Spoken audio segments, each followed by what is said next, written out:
رمضان شریف، رمضان کریم میں سوالات کا سلسلہ جاری ہے۔ ڈاکٹر فہیم اربلس مدینہ والی کی طرف سے جوابات کا سلسلہ جاری ہے۔ مختصر سوالات کے مختصر جوابات۔ نیند کا بہتر ٹائم رمضان شریف میں کیا ہے جس سے صحت کو فائدہ ہو، نقصان نہ ہو؟ رات 10 بجے تراویحوں کے بعد آپ آرام فرما لیں، 10 ساڑھے 10 بجے اور 2:30-3 بجے آپ اٹھ جائیں اور اٹھ کے عبادتوں میں مشغول ہو جائیں۔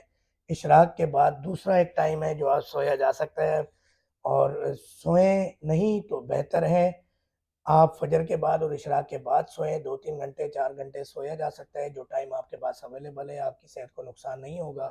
تیسرا ٹائم ظہر کے بعد، تلاوت کے بعد، نماز کی ادائیگی کے بعد اذان عصر تک آپ سو سکتے ہیں، یہ تیسرا ٹائم ہے۔ اور بھرپور قسم کی 6 سے 8 گھنٹے کی نیند پوری کرنا ضروری ہے، جو ان تینوں ٹائم میں سے جو بھی آپ سلیکٹ کر لیں۔ رات کی نیند ضروری جوابات ہے، کمپلسری ہیں۔ اشراق کے بعد اور ظہر کے بعد آپشنل ہے۔